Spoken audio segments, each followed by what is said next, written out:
learners, welcome to our channel Study IQ. आज के इस सेशन में we are going to be discussing about कि अगर आपके जो एम्प्लॉयर हैं या आपके जो बॉस हैं या आपकी जो कंपनी है वो आपको आपकी सैलरी देने से अगर मना कर देती है तो उस केस में जो हमारा एम्प्लॉय है वो क्या क्या कर सकता है, क्या क्या लीगल रेमेडीज आपके पास होती हैं और कैसे आप ये सैलरी को रिकवर कर सकते हैं, ये हम आज के सेशन में डिस्कस करने वाले हैं. So I welcome you all again. This is Archita Chaturvedi और आज के इस सेशन में हम डिस्कस करेंगे कि व्हाट टू डू, आप क्या कर सकते हैं अगर आपके बॉस, आपके एम्प्लॉयर या आपकी कंपनी आपको आपकी सैलरी देने से मना कर दे. अब why are we discussing this topic is क्योंकि बहुत सारे जो एम्प्लॉयज होते हैं उनको ये राइट्स के बारे में नहीं पता होता है. ठीक है, अगर आपको आपकी सैलरी का नॉन पेमेंट किया जाता है, यानी कि आपको अगर आपकी सैलरी नहीं दी जाती है, तो ये इंडिया में होने वाली ये काफी कॉमन प्रैक्टिस है. बहुत लोगों के साथ ऐसा होता है कि उन्होंने काम किया है, अच्छे से किया है, हार्ड वर्क किया है, लेकिन उसके बाद भी उनको यहाँ पे पैसा नहीं मिलता है. और ये स्पेशली तब होता है जब या तो आपको नौकरी से निकाला जाने वाला हो, यानी कि आपके बॉस आपको कंपनी से फायर करने वाले हो. अब यहाँ पे एम्प्लॉयर्स जो होते हैं या जो कंपनी होती है उनको लगता है कि ये करना एकदम सही है, क्योंकि वो जो बेचारा एम्प्लॉय है वो हमारे सामने क्या ही कर लेगा. इतनी बड़ी कंपनी है हमारी, कहाँ वो हमारे साथ केस वगैरह लड़ेगा, कहाँ वो हमारे अगेंस्ट कोई सूट फाइल करेगा. तो इसलिए जो एम्प्लॉयर्स होते हैं या जो कंपनीज होती हैं, ये चीजें करने से उनको डर नहीं लगता है, क्योंकि उनको लगता है कि एम्प्लॉय क्या ही करेगा, वो हमारे अगेंस्ट कोई केस नहीं कर सकता या उसके पास कोई रास्ता नहीं है इसके अलावा. बट एक्चुअली में आज के सेशन में हम यही डिस्कस करने वाले हैं कि एक एम्प्लॉय अगर चाहे तो बहुत कुछ कर सकता है यहाँ पे, अगर उसकी सैलरी यहाँ पे किसी भी तरीके से रोकी जाती है. और ये इसलिए भी है क्योंकि हर एम्प्लॉय को अपने राइट्स पता होने चाहिए कि आपकी अगर सैलरी रोकी जाती है तो उसे रिकवर करना भी आपका एक राइट है. प्लस उस रुकी हुई सैलरी पे आप साथ ही साथ इंटरेस्ट भी रिकवर कर सकते हैं जितने टाइम के लिए आपकी सैलरी रोकी गई थी. तो यही कुछ चीजें हैं जो आज के सेशन में हम डिस्कस करने वाले हैं. But before we start with today session, एक इंपॉर्टेंट चीज मैं आपको बताना चाहूंगी about our study IQ judiciary courses. तो अगर आप एक जुडिशरी एस्पिरेंट हैं और आपने प्लान किया है कि आप जुडिशियल एग्जाम्स को क्रैक करना चाहते हैं, then you are more than welcome to come and join our Study IQ platform, जहाँ पे अलग अलग स्टेट के हिसाब से हमारे अलग अलग कोर्सेज बनाए गए हैं डिपेंडिंग ऑन जिस भी स्टेट की जुडिशरी एग्जाम को आप देना चाहते हैं, जहाँ पे आपको पूरी तरीके से डिजाइन कॉम्प्रहेंसिव लेक्चर्स मिलेंगे for major and minor laws. साथ ही साथ यहाँ पे आपको लैंग्वेज की सेपरेट क्लासेस दी जाएंगी. यू विल हैव ट्रांसलेशन का जो टॉपिक है वो भी आपका कवर किया जाएगा. एंड जैसे कि हमें पता है कि जीके और करंट अफेयर्स, यानी स्टैटिक जीके और करंट अफेयर्स भी आपके बहुत सारे एग्जाम्स में पूछा जाता है, तो वो भी एक टॉपिक है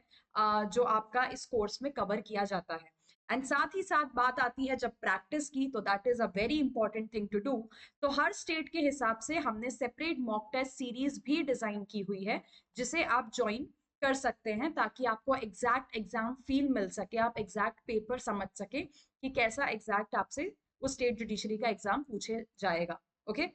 चलिए. अब आज का ये जो सेशन है इसे मैंने दो पार्ट्स में डिवाइड किया है. द फर्स्ट पार्ट जो हम अभी डिस्कस करने वाले हैं ये उन लोगों के लिए है जिनकी सैलरी 18,000 या उससे कम की है, यानी अगर आपको महीने के 18,000 रुपए या उससे कम मिलते हैं, तो ये जो पहला वाला जो अभी हम स्टार्टिंग में डिस्कस करेंगे वो हम उन लोगों के लिए डिस्कस करेंगे.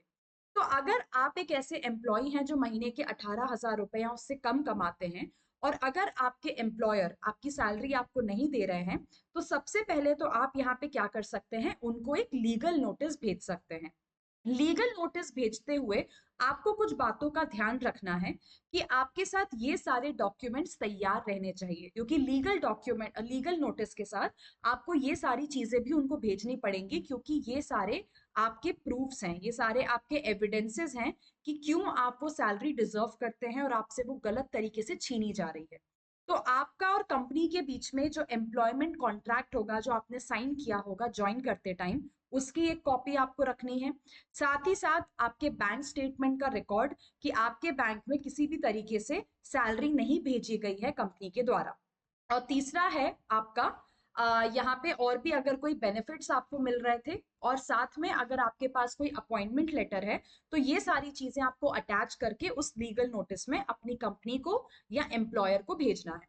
अब यहाँ पे हो सकता है कि लीगल नोटिस भेजने के बाद भी आपकी जो कंपनी है या आपके जो बॉस हैं या एम्प्लॉयर हैं, वो आपके लीगल नोटिस को इग्नोर कर दें। उनको लगेगा ठीक है, लीगल नोटिस ही तो आया है, इससे ज्यादा आप क्या ही कर लेंगे। तो अगर आपके एम्प्लॉयर या आपके बॉस उस लीगल नोटिस को रिस्पॉन्ड नहीं करते हैं और आपकी सैलरी फिर भी आपको नहीं देते हैं, तो इसके बाद आप क्या कर सकते हैं, अब आप जा सकते हैं आपके लेबर कमिश्नर के पास और उनको जाके आप ये इशू बता सकते हैं। लेकिन जैसा कि मैंने आपको बताया कि जब आप लेबर कमिश्नर के पास भी जाएंगे, तो वहां पे उनको ये आपको बताना पड़ेगा, ये दिखाना पड़ेगा कि आप लीगल नोटिस पहले से ऑलरेडी भेज चुके हैं और बाकी सारे डॉक्यूमेंट्स जो मैंने आपको पहले बताया कि आपके पास मौजूद होने चाहिए, इन सब की कॉपी भी आपको कहाँ जमा करनी है, लेबर कमिश्नर के ऑफिस में जमा करनी है कि आप लीगल नोटिस भेज चुके हैं, उसकी एक कॉपी, आपका एम्प्लॉयमेंट कॉन्ट्रैक्ट, आपका बैंक स्टेटमेंट, ये सारी चीजें आपको क्या करनी है, लेबर कमिश्नर को भेजनी है। अब यहाँ पे लेबर कमिश्नर का काम ये होता है कि वो आपको बुलाएंगे और आपके बॉस को बुलाएंगे और एम्प्लॉयर को बुलाएंगे और बिठा के दोनों के बीच में सुलह कराने की कोशिश करेंगे, कि एम्प्लॉयर को समझाने की कोशिश करेंगे कि आप एम्प्लॉय की सैलरी दे दीजिए और उनका सैलरी जो है वो मत रोकिए। तो लेबर कमिश्नर का यहाँ पे यही काम होता है। लेकिन अगर ये कोशिश करने के बाद भी अगर लेबर कमिश्नर आप दोनों के बीच की सिचुएशन को नहीं संभाल पाते हैं, यानी कि सुलह नहीं कर पाते हैं और कोई सॉल्यूशन नहीं आ पाता है, तो फिर लेबर कमिश्नर को ये मैटर भेजना पड़ेगा कोर्ट में। ठीक है, यानी कि फिर अब आपको अगर लेबर कमिश्नर के पास जाके भी आपको सैलरी नहीं मिलती है, तो अगला रास्ता आपके पास ये है कि आप लेबर कोर्ट में जा सकते हैं। लेबर कोर्ट में आप क्या कर सकते हैं, एक सूट फाइल कर सकते हैं, केस फाइल कर सकते हैं, जो कि फाइल किया जाता है इंडस्ट्रियल डिस्प्यूट्स एक्ट के अंदर। ये एक लेजिस्लेशन है, एक लॉ है इंडिया का, जिसके अंडर सेक्शन 33C के अंदर आप क्या कर सकते हैं, अपने बॉस, अपने एम्प्लॉयर के अंदर एक आगे अगेंस्ट एक केस फाइल कर सकते हैं, ये बताते हुए कि कैसे उन्होंने आपकी सैलरी आपको नहीं पे की है। लेकिन ध्यान रखिएगा कि ये जो केस है, ये जो सूट है, ये 1 साल के अंदर अंदर फाइल हो जाना चाहिए उस तारीख से जिस तारीख से आपकी सैलरी आपको नहीं मिली है। तो मान लीजिए कि आपकी मार्च मार्च 2022 की सैलरी आपको नहीं दी गई है, तो आपके पास ये केस फाइल करने का समय अगले साल के मार्च 2023 तक है। उसके बाद आप लेबर कोर्ट में जाके ये केस फाइल नहीं कर पाएंगे। फिर एक बार जब आपका ये जो मैटर है, ये जो केस है, ये लेबर कोर्ट के पास पहुंच जाता है, तो यहाँ पे लेबर कोर्ट को डिसाइड करना है ये मैटर 3 महीने के अंदर अंदर। क्योंकि लेबर कोर्ट को यहाँ पे बताया गया है कि देखिए, सैलरी के ऐसे मामले होते हैं कि किसी का पैसा अटका हुआ है, सैलरी अटकी हुई है, हो सकता है उसके घर पे दिक्कतें आ सकती हैं उस पैसे की वजह से। तो यहाँ पे जितना जल्दी हो सके, जितना सून हो सके, यहाँ पे आपको क्या कोशिश करनी है, उनको उनका पैसा दिलाने की कोशिश करनी है। तो लेबर कोर्ट यहाँ पे यही कोशिश करेगा कि वो आपका ये जो मैटर है क्या करे, 3 महीने के अंदर अंदर जल्दी से खत्म कर दे। ठीक है, अब यहाँ पे हो सकता है कि कभी 3 महीने के अंदर भी आपका मैटर सॉर्ट ना हो पाए। तो यहाँ पे अगर लेबर कोर्ट को ऐसा लगता है कि आपका मामला थोड़ा पेचीदा टाइप का है, थोड़ा कॉम्प्लेक्स टाइप का है, जिसे 3 महीने में सॉल्व नहीं किया जा सकता है, तो वो यहाँ पे राइटिंग में ये चीज लिख के बताएंगे कि यहाँ पे 3 महीने से ज्यादा समय के लिए पीरियड को एक्सटेंड किया जा रहा है, क्योंकि इस मामले को डिसाइड करना 3 महीने के अंदर अंदर पॉसिबल नहीं है। ओके, सो ये तो हुई उन लोगों की बात यहाँ पे जिन लोगों को यहाँ पे 18,000 से कम पैसे मिलते हैं, 18,000 या 18,000 से कम अगर आपकी मंथली सैलरी है, तो आपके पास ये दो तरीके हैं, लेबर कमिश्नर और उसके बाद वहां भी नहीं हो तो लेबर कोर्ट। और लेबर कोर्ट में अगर कोर्ट को भी ये लग जाता है, कोर्ट को भी अगर ये सेटिस्फैक्शन है कि हाँ आप सही बोल रहे हैं और आपके साथ गलत हुआ है आपकी सैलरी रोके जाने से, तो यहाँ पे वो आपको सैलरी रिकवर करने का राइट दे देंगे। अब हम बात करते हैं उन लोगों की जो कि एग्जीक्यूटिव या मैनेजर पोजीशन पे होते हैं, यानी कि जिनकी सैलरी महीने के 18,000 रुपए से ज्यादा है। अब वो लोग यहाँ पे क्या कर सकते हैं, अगर उनकी सैलरी यहाँ पे उनको नहीं दी जा रही है, तो देखिए सबसे पहले तो आपको क्या करना है, सबसे पहले तो आपको एक लीगल नोटिस भेजना है ये बताते हुए अपनी कंपनी को और अपने बॉस को कि अगर आपको आपकी सैलरी नहीं दी जाती है तो आप क्या क्या लीगल एक्शन उनके अगेंस्ट ले सकते हैं। लीगल नोटिस से यूजुअली इंडिया में मैक्सिमम केसेस यही सॉल्व हो जाते हैं, क्योंकि अगर एम्प्लॉयर को यानी कि आपके बॉस को ये समझ में आता है कि हाँ भाई केस चल सकता है, मुझ पे सूट फाइल हो सकता है, कंपनी की बदनामी हो सकती है, दूसरा कोर्ट कचहरी के चक्कर कोई नहीं लगाना चाहता है, तो मैटर को यही रफा दफा करके खत्म करते हैं। तो लीगल नोटिस एक बहुत अच्छा टूल साबित हो सकता है, क्योंकि ये साइकोलॉजिकल दिमाग से खेल सकता है आपके एम्प्लॉयर के, कि हो सकता है उनको पहले ही ये समझ में आ जाए कि हाँ भाई लीगल नोटिस आ चुका है, बात आगे और बढ़ सकती है, तो इनकी सैलरी देके क्या करो, पहले ही खत्म करो। तो हो सकता है आपके लीगल नोटिस भेजने से ही आपकी बात बन जाए और आपको यहाँ पे आपकी सैलरी दे दी जाए। बट अगर मान लीजिए अब लीगल नोटिस से भी कुछ नहीं होता है, तो एक और तरीका आपके पास ये है यहाँ पे कि आप पुलिस के पास भी जा सकते हैं। आप पुलिस के पास जाके केस रजिस्टर करा सकते हैं कि आपके साथ यहाँ पे फ्रॉड किया गया है और आपको यहाँ पे चीट किया गया है। तो यहाँ पे आप एक डिटेल्ड केस, एक detailed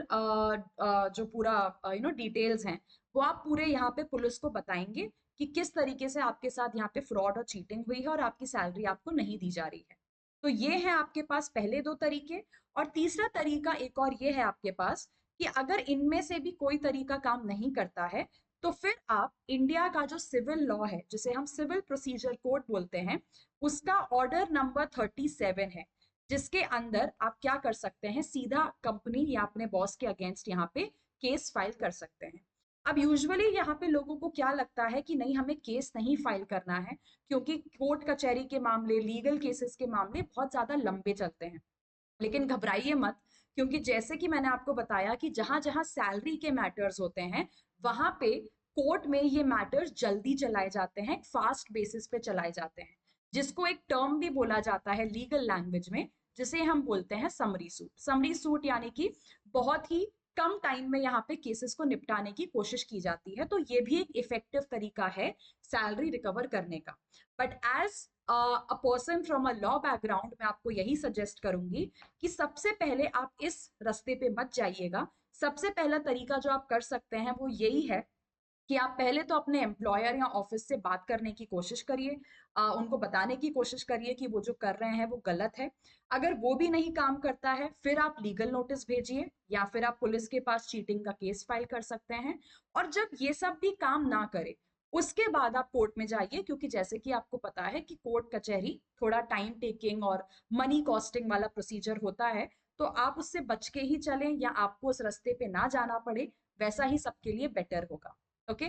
so guys that's all from my and in this session. I hope आपके लिए ये वीडियो काफी हेल्पफुल होगा, जहाँ पे आपको ये समझ में आ गया होगा कि अगर आप में से किसी के साथ ऐसा हुआ है कि आपकी कंपनी या आपके एम्प्लॉयर ने आपकी सैलरी रोकने की कोशिश की है, या आपके साथ